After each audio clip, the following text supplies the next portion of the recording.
Assalamualaikum warahmatullahi wabarakatuh. Salam sehat untuk kita semua. Di masa pandemi ini, kita belajar melalui video dan aplikasi-aplikasi yang inovatif. Kali ini, saya akan membawakan materi bahasa Indonesia, yaitu teks prosedur. Silakan disimak. Tahukah kamu, teks prosedur adalah teks yang berisi cara, tujuan untuk membuat atau melakukan sesuatu hal dengan langkah demi langkah yang tepat secara berurutan sehingga menghasilkan suatu tujuan yang diinginkan. Teks prosedur biasanya terdapat pada tulisan yang mengandung cara, tips, atau tutorial melakukan langkah tertentu. Di dalam teks prosedur terdapat kata imperatif atau kata perintah untuk melakukan apa yang dibahas pada teks agar si pembaca melakukan apa yang diperintahkan pada isi teks tersebut. Kamu harus tahu tujuan teks prosedur. Teks prosedur bertujuan untuk memudahkan pembaca ataupun pendengar agar dapat mengikuti langkah atau perintah dari isi teks yang tujuan akhirnya bisa sesuai keinginan pembaca maupun pendengar. Struktur teks prosedur. Yang pertama adalah tujuan. Tujuan pada teks prosedur adalah pengantar umum sebagai penanda apa yang akan dibuat atau dilakukan dan motivasi dalam melakukannya. Yang kedua, bahan dan alat. Berisi mengenai rincian bahan dan alat yang digunakan dengan ukuran yang akurat. Yang ketiga, langkah-langkah. Berisi langkah-langkah melakukan sesuatu dengan urut secara bertahap. Yang keempat, penutup. Berisi penekanan pada keuntungan dan ucapan selamat melakukan sesuatu.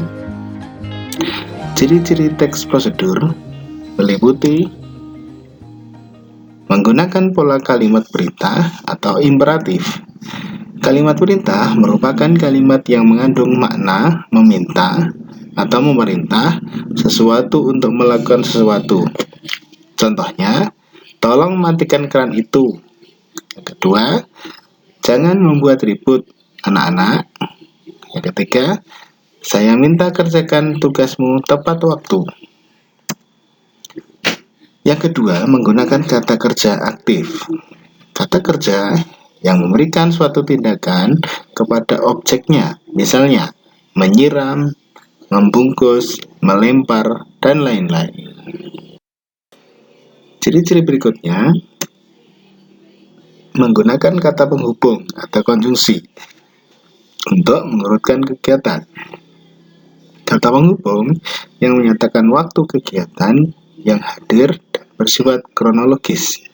Contohnya, selanjutnya, berikutnya, kemudian, lalu, dan setelah itu. Yang berikutnya adalah menggunakan kata keterangan untuk menyatakan rincian waktu, tempat, dan cara yang akurat. Gunanya menambahkan atau memberi keterangan pada kata lain. Contoh, ibu mengiris lobak menggunakan pisau tajam.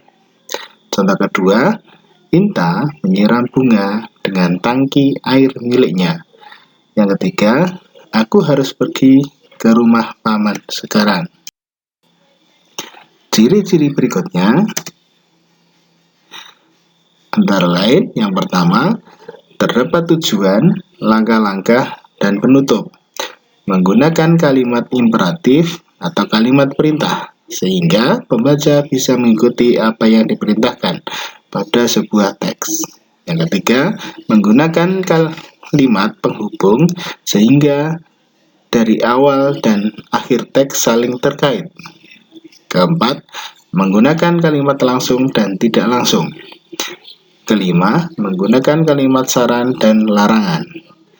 Keenam, menggunakan kriteria atau batasan tertentu. Yang ketujuh, menggunakan kata keterangan. Yang kedelapan, berisi pemberian informasi.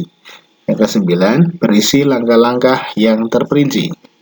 Yang ke-10, menggunakan akhiran i dan kan. Contoh, Jangan lupa selalu sirami bunganya setiap hari.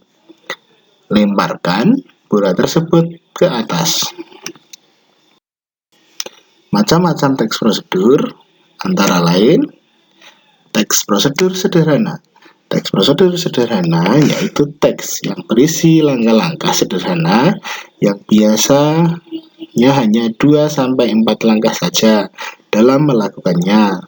Contoh, cara login Facebook. Yang kedua, teks prosedur kompleks. Teks prosedur kompleks yaitu teks yang berisi banyak langkah dalam melakukannya. Contohnya, cara membuat sambal balado, cara mengajukan pembuatan kartu SIM, cara memperpanjang STNK, prosedur pembuatan KTP. Yang ketiga, teks prosedur protokol. Teks prosedur protokol adalah teks yang pada setiap langkahnya bisa diubah, tidak harus runut.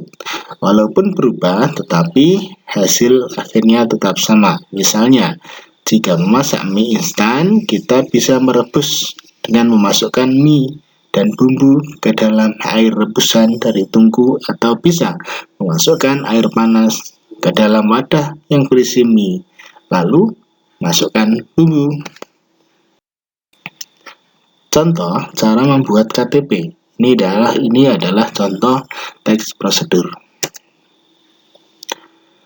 Kartu tanda penduduk atau yang sering kita sebut dengan KTP merupakan identitas paling utama yang harus dimiliki oleh warga negara Indonesia. Semua warga Indonesia yang sudah berusia 17 tahun wajib membuat KTP sebagai tanda kependudukan yang sah.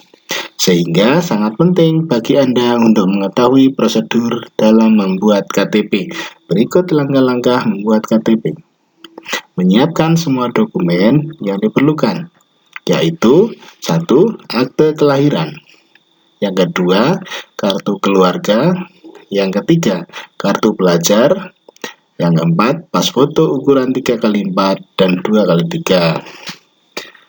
Langkah-langkahnya yaitu mendatangi ketua RT setempat untuk membuat permohonan pembuatan KTP dengan menyerahkan semua data tersebut. Setelah formulir permohonan sudah ada, Anda bisa mendatangi ketua RW untuk meminta stempel dan tanda tangan.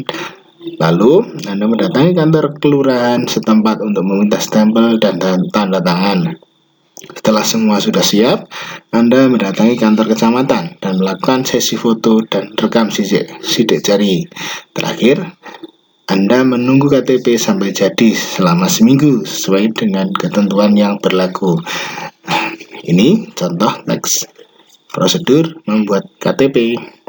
Mungkin di daerahmu bisa juga sama, bisa juga berbeda, tergantung situasi dan kondisi. Anda atau kalian bisa membuat teks prosedur sederhana atau kompleks. Apapun yang kalian lakukan bisa dijadikan teks prosedur sederhana. Kesimpulannya, kalian dapat mengetahui pengertian teks prosedur. Yang kedua, mengetahui tujuan teks prosedur. Yang ketiga, mengetahui ciri-ciri teks prosedur. Yang keempat, mengetahui struktur teks prosedur. Yang kelima, mengetahui jenis-jenis dan mengetahui contoh teks prosedur. Kalian bisa mengembangkan sendiri apa yang menjadi materi pada hari ini. Silakan kalian cari teks prosedur lain di internet atau di majalah atau bahkan di media massa. Selamat belajar, semoga sukses. Demikian, wassalamualaikum warahmatullahi wabarakatuh.